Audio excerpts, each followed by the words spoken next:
Editorial Uninter. Centro Editorial Uninter presenta Detrás de las Letras con Rocío Beltrán y Emma Arriaga. Hoy te hablarán de Antonio Nebrija desde 1492. Detrás de las Letras, Centro Editorial Uninter. Centro Editorial Uninter presenta Detrás de las Letras con Rocío Beltrán y Emma Arriaga. Hoy te hablarán de Antonio Nebrija desde 1492. Hola, muy buenas tardes. Bienvenidos a una nueva emisión de Detrás de las Letras. Rocío Beltrán. Y buenas noches, Emma Arriaga. Estamos aquí nuevamente en este programa de Detrás de las Letras. En esta ocasión tenemos este tema, 1492, Antonio de Nebrija, la gramática del español. Suena un tema interesante, un tema sugerente, y ante esto, Rocío, yo te pregunto, ¿tú nos podrías explicar hacia dónde nos va a llevar el tema con respecto a Antonio de Nebrija y la gramática? Claro que sí, es muy interesante y muchos se preguntarán por qué escogimos hablar de Antonio de Nebrija y una gramática, una primera gramática en castellano. Bueno, una de las razones es porque en este año va a haber un año de celebraciones acerca de 500 años de la muerte de Antonio de Nebrija. Entonces, vamos a estar hablando mucho de él, y recuerdan que les dijimos al inicio de nuestro programa que íbamos a tratar de traerles historias poco conocidas, y también la intención es como descubrir como estos autores que han sido importantes en la historia de las letras, y sobre todo que son muy relevantes. ¿Cuál es el legado de Antonio de Nebrija? Bueno, su trabajo más grande que se le atribuye es haber escrito la primera gramática en castellano en 1492. Pero, ¿por qué tiene tanta relevancia una gramática, escribir una gramática o hacer una gramática? Bueno, pues porque es la primera que se escribe en una lengua moderna europea, ¿sí? Y es un legado importante no solo para España, para Europa y también para América, porque finalmente es la consolidación o la formación de la lengua que heredamos, el español, una lengua hablada por más de 570 millones de personas y con gran importancia cultural, política, económica. Entonces, pues esta es la razón por la que hablamos de Antonio de Nebrija, ¿sí? Exacto, pero para poder adentrarnos definitivamente al tema, pues me gusta mucho esta frase que a continuación les voy a dar, porque para empezar, pues nos va a decir el comportamiento de los personajes de los cuales vamos a hablar a continuación. Miren, la frase dice: ¿cuánto tanto monta Isabel como Fernando? Esto se refiere a los reyes católicos. Bien, en realidad la frase va en relación a que la reina Isabel, la que conocemos como la católica, es una reina que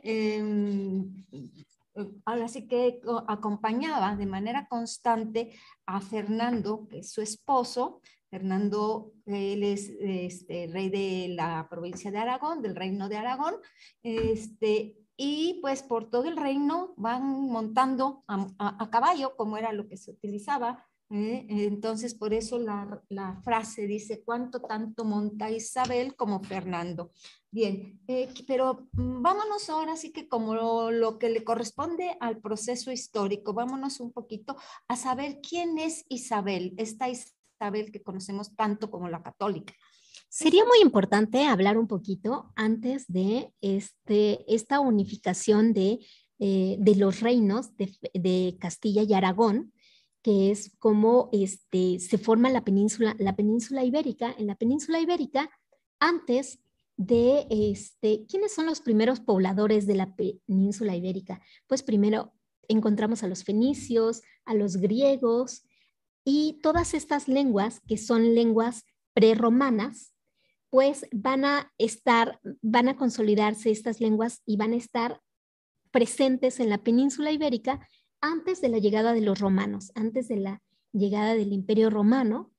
Y cuando el Imperio Romano llega el latín, y estas lenguas de los fenicios, de los griegos, de los cartagineses, se convierten en lenguas de sustrato.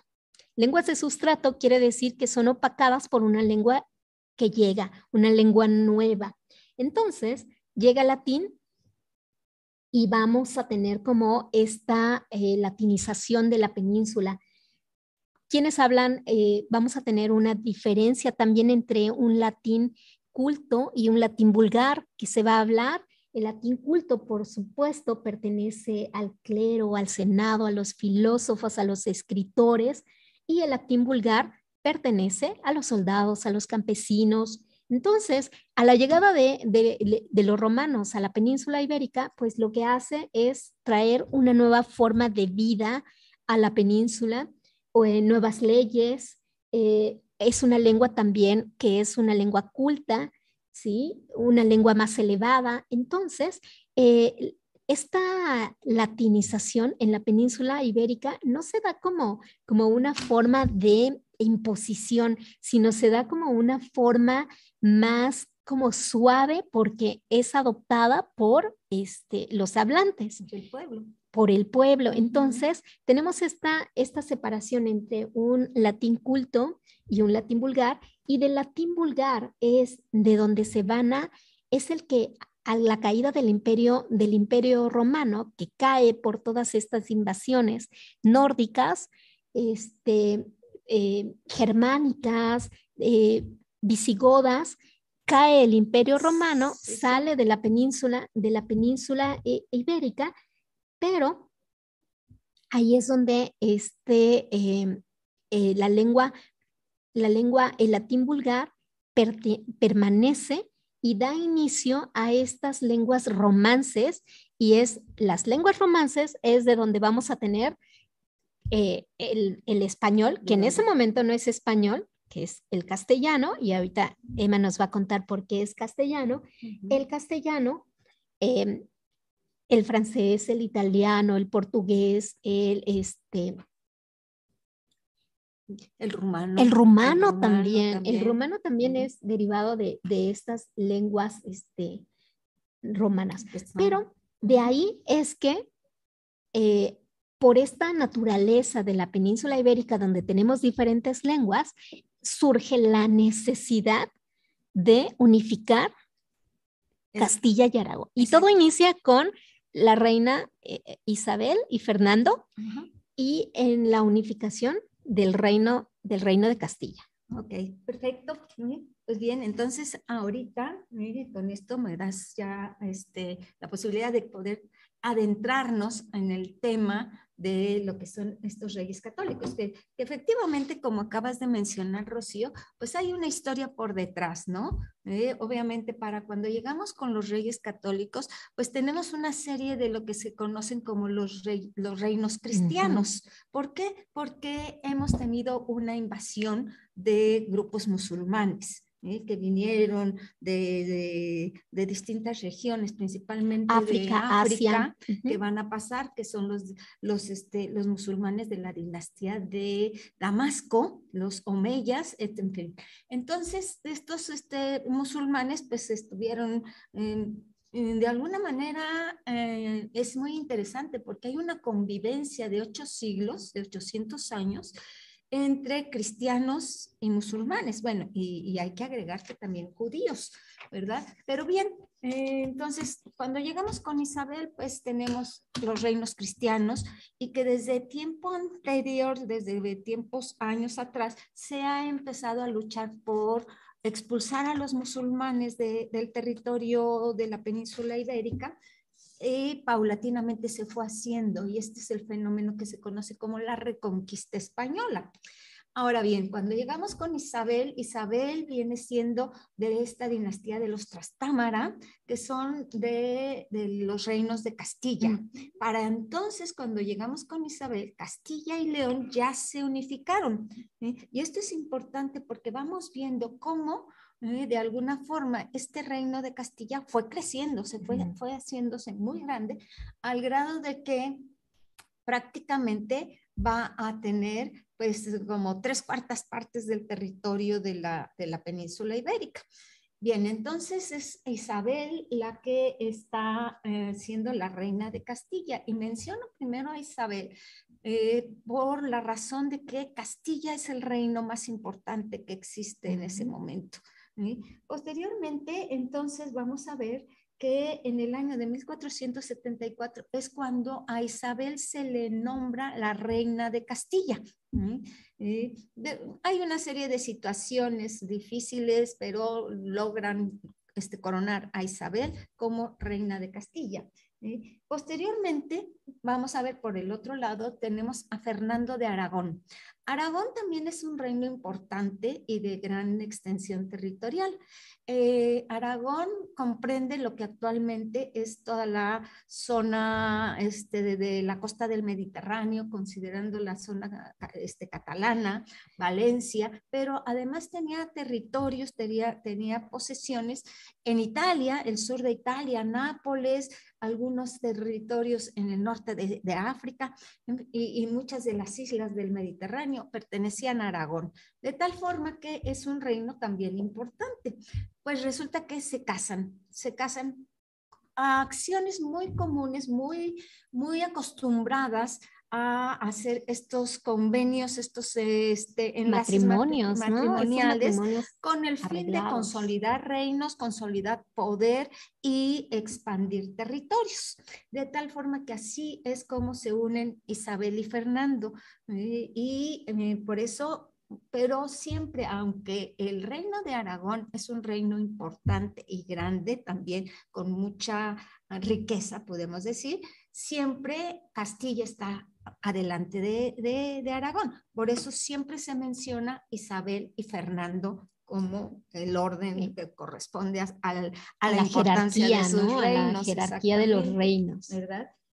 Pero ahora llegamos a la fecha con la que tenemos el título de nuestro programa, 1492. Todo el mundo sabemos esa fecha, nos dicen cosas, verdaderamente para nosotros nos dicen cosas, pero hay más de lo que nosotros en este momento recordamos con esa fecha, descubrimiento de América. Perfecto. Lo tenemos, pero muchas cosas giran en torno a esa fecha, ¿cierto? Sí, porque y es muy importante precisamente por tantas cosas que suceden en esas fechas. En primera, o sea, ya dijimos que descubrimiento de América, ok, perfecto, pero por el otro lado es el año en el que se termina la reconquista española, con la caída de Granada. Granada hasta este tiempo se había convertido en el último bastión musulmán, en donde había un califato todavía. Fernando, metido en batallas, va a lograr la rendición del califa musulmán Mohamed III, y pues lo vence. Y entonces Mohamed le entrega a Fernando las llaves de la ciudad de Granada.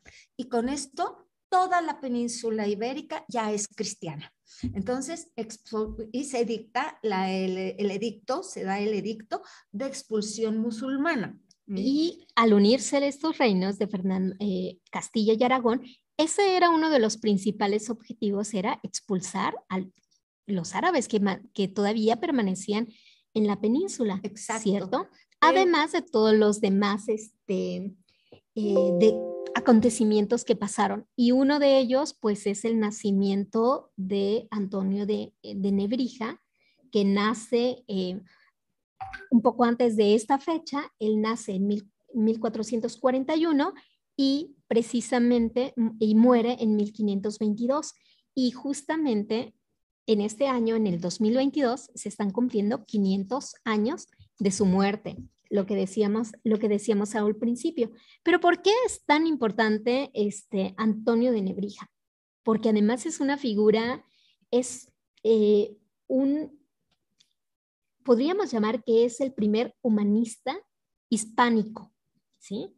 Antonio era hijo de agricultores, no eran siervos, pero eran agricultores, tenían algunas tierras, eran terratenientes de condición media, y eso le facilitó obtener una beca eclesiástica para estudiar en la Universidad de Bolonia. La Universidad de Bolonia era una de las universidades más importantes y la primera en Europa, ¿sí? Donde obtuvo toda esta influencia humanista. Entonces, se le considera a Antonio de Nebrija un polímata, es decir, una persona con grandes conocimientos en diversas áreas, no solamente en las ciencias, sino también en las humanidades y en el arte. Uno de los principales lemas que destacan a Antonio de Nebrija es la pasión por el saber, y eso es lo que lo destaca como polímata. Él sabía no solamente de cuestiones lingüísticas, sino de filología de la lengua castellana, sabía lenguas clásicas como latín, griego, hebreo, ¿sí? También en áreas culturales era lingüista, era gramático, ¿sí? Era lexicógrafo. Un lexicógrafo, como sabemos, es una persona que se dedica a trabajar los diccionarios. Entonces, era traductor, ¿sí? Era traductor también. Y en esa época podemos recordar algunos trabajos en traducción que se hacían, porque en la época previa a esta época, en la época medieval, pues teníamos diferentes trabajos de traducciones. Ahí podemos mencionar importantes trabajos como el que desarrolló Dante Alighieri. Claro, el autor de la Divina Comedia, ese Dante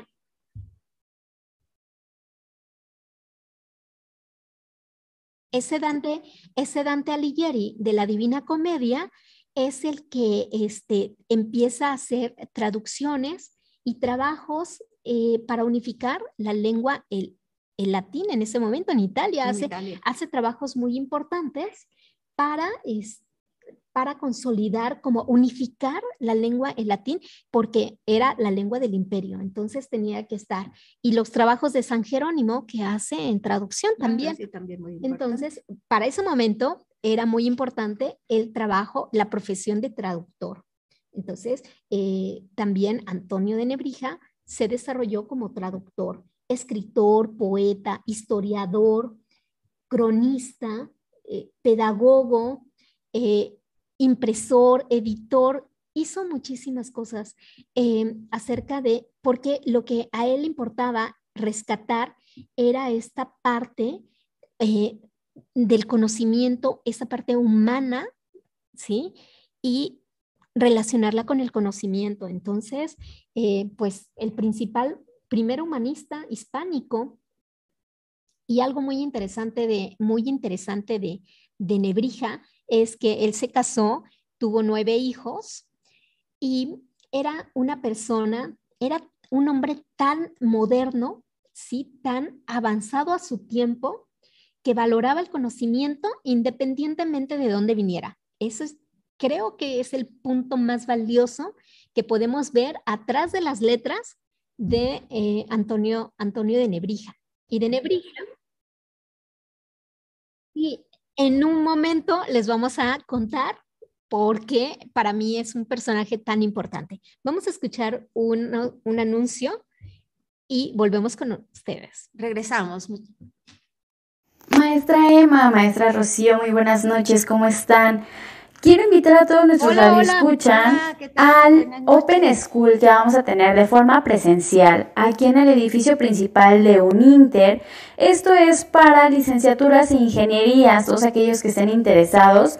El día jueves 14 de julio, en punto de las 10 de la mañana, vamos a tener este Open School en el cual van a poder vivir una experiencia Uninter, van a tener actividades físicas y culturales, van a saber más acerca de los intercambios académicos técnicos, vamos a ver la parte de talleres y bueno, muchísimas cosas más, así como también vamos a tener una plática con sus directores de la carrera que les interesa, la carrera en la cual pues bueno, están decididos a estudiar aquí con nosotros en Uninter y puedan conocer toda esta parte de lo que van a llevar pues en su carrera, en todo este tiempo que dure su licenciatura o bien su ingeniería.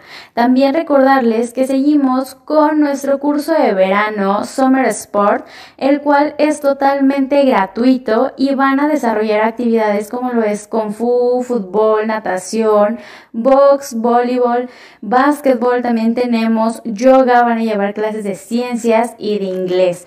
Recuerden que este es de forma presencial en nuestro edificio del Bachillerato Internacional de 9 de la mañana a 1 de la tarde. Posteriormente, los días miércoles también les recuerdo y están invitados al curso de verano que está tomando parte del área de internacionalización, en el cual pues ustedes podrán llevar sus clases de idiomas, entre otras actividades también. Qué bueno está preparado el área de internacionalización para que vayan conociendo toda esta parte. Les recuerdo que para los que hayan presentado examen en la UAM, los que sacaron su ficha para alguna universidad pública y bueno, desgraciadamente no quedaron, en Uninter hay un espacio para todos ustedes y aquí tenemos pase directo, también van a entrar con una inscripción gratuita. Van a obtener una beca de hasta el 50%, y si todavía no saben bien o no se están decidiendo muy bien por alguna carrera, podemos apoyarlos con un test de orientación vocacional, el cual es totalmente gratuito. Recuerden que ahorita ya estamos con inscripciones de secundaria, bachillerato, licenciaturas, ingenierías y también de posgrados, en donde tenemos maestrías, especialidades, doctorados, o bien quizás están buscando una educación continua en las cuales entran nuestros diplomados, que ahorita pues bueno, lo que está en tendencia es el diplomado en marketing digital y nuestro diplomado en publicidad, para que ustedes puedan pues emprender su propio negocio, ¿no? Aumentar e incrementar sus ventas en él. La verdad es que están padrísimos, tenemos cosas accesibles para estos diplomados y también tenemos preparatoria abierta. Así que no lo piensen más, agenden una cita con nosotros y con muchísimo gusto los estaremos atendiendo. Les dejo los teléfonos a los cuales se pueden comunicar, es el 777-101-2121 o al 777-193-6799. También los invito a que nos sigan en nuestras redes sociales para que puedan conocer más acerca de todos los eventos que nosotros tenemos, que la verdad están súper padres, muy interesantes. Estamos en Facebook como Universidad Internacional Uninter, Uninter Informa, y en Instagram estamos como @uninter_cuerna. Una vez más, repito los teléfonos, nos pueden llamar al 777-101-2121 o nos pueden mandar un mensajito por WhatsApp al 777-193-6799. Maestras, muchísimas gracias por este espacio. Que tengan una excelente noche. Muchas gracias a ti por invitarnos a este Open School el próximo jueves 14 de julio. Aquí los esperamos. Vengan a conocer la Universidad Internacional. De verdad, les va a encantar esa experiencia que tenemos, esa experiencia educativa. Pero bueno, Emma, te estaba contando. Continúa con la Te historia. estaba contando por qué para mí rescatar la imagen y el nombre de Antonio de Nebrija es tan importante, no solo como lingüista, porque es una de las figuras principales, estudiándolo como lingüista con su gramática en lengua castellana, pero esta gramática también influyó en muchos trabajos, no solamente en las gramáticas europeas, sino también fue un trabajo muy importante para desarrollar todas las gramáticas en las lenguas indígenas que se hicieron posteriormente. Pero bueno, ¿por qué les decía que Nebrija era un personaje muy importante que teníamos que rescatar? Él trajo el Renacimiento italiano a la península ibérica, trajo todas estas ideas del Renacimiento, todas estas ideas humanistas al pensamiento medieval que estaba atravesando todavía, del que estaba saliendo todavía la península ibérica, ¿sí? ¿Y por qué digo que es muy importante? Es un autor muy importante de la modernidad. Nebrija valoraba el conocimiento independientemente de dónde viniera, independientemente de la lengua de la que se tratara o de cualquier condicionante cultural o étnico o incluso de género, ¿sí? Y ahorita van a ver por qué les digo eso. Él, cuando ya estaba en una edad avanzada y tenía que dejar su cátedra en la Universidad de Alcalá, a la que deja como en sustitución de él es a su hija, ¿sí? Y entonces su hija es una de las primeras profesoras, es una de las primeras maestras que enseña en la Universidad de Alcalá. Él, a pesar de tener hijos varones, no deja su cátedra, deja su cátedra a su hija. Entonces es un personaje muy que no tenía esos prejuicios, ¿sí? Ni lo que le importaba y lo que destacaba siempre era el conocimiento, pero este conocimiento con un rigor científico, no especulativo. Escribe sobre derecho, sobre medicina, sobre anatomía, sobre historia, por supuesto. Entonces, eso le da para mí un valor de universal, de escritor y autor universal para las letras. Entonces, por eso para mí es importante destacar, y ahora que van a estar escuchando mucho acerca de él en este año, pues sí, es como esperamos despertar con su curiosidad por saber más acerca de su vida tan interesante. Sí, Rocío, no cabe duda que en el mundo, si te pones a ver, cuando suceden grandes acontecimientos o cuando han sucedido grandes acontecimientos, normalmente las grandes mentes se unen, ¿sí? Y conjuntamente crean cosas espectaculares, sí. Y que son esos momentos en los cuales la evolución de la humanidad dio pasos adelante, de tal manera que entonces estábamos viendo a Isabel, que está consolidando España con la expulsión de los moros y todo eso, y manda a llamar a Antonio de Nebrija, que se encuentra en la corte, y le dice, hágame una gramática de mi idioma, del castellano. Antonio de Nebrija, curiosamente, le pregunta a su majestad, ¿para qué le sirve a su majestad una gramática? Y lo que le contesta a ella demuestra la inteligencia y la sagacidad de ella, y le dice, es mi instrumento de poder, porque yo necesito que mi pueblo me entienda. Entonces eso nos hace ver la importancia claro, que le están dando al idioma. Sí, claro, y consolida y construye, como lo dije al principio, una lengua hablada por más de 500 millones de personas, una lengua hablada en más de 22 países como lengua oficial, y que nos une en todo el continente americano y la península ibérica. Claro que sí. Entonces heredamos una lengua pues muy importante, y además es hermosa. De las lenguas más habladas. Entonces, por eso quisimos traer a ustedes este personaje, Antonio de Nebrija, y esperamos haber despertado un poquito la curiosidad para seguir buscando más, curioseando más acerca de la vida de este gran hombre, este hombre universal, que es Antonio de Nebrija.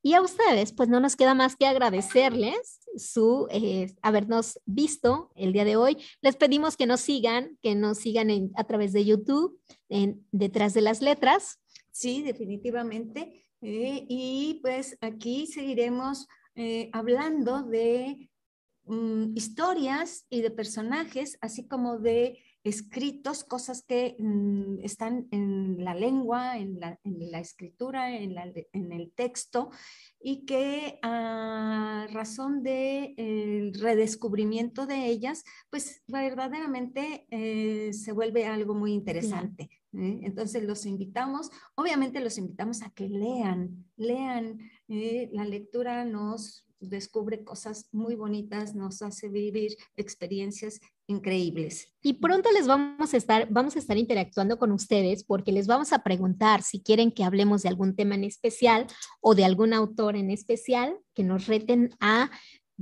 investigar algo oculto detrás de sus autores favoritos. Les invitamos, por favor, compartan el programa, nos ayuda muchísimo que compartan el programa, que lo conozcan sus amigos, cada vez más personas, que nos sigan, porque eso nos sirve mucho para seguir haciendo este contenido. Entonces, no se lo pierdan, todos los lunes a las 8 de la noche estaremos con ustedes en Detrás de las Letras. Ok, sí. Desde el Centro Editorial Uninter.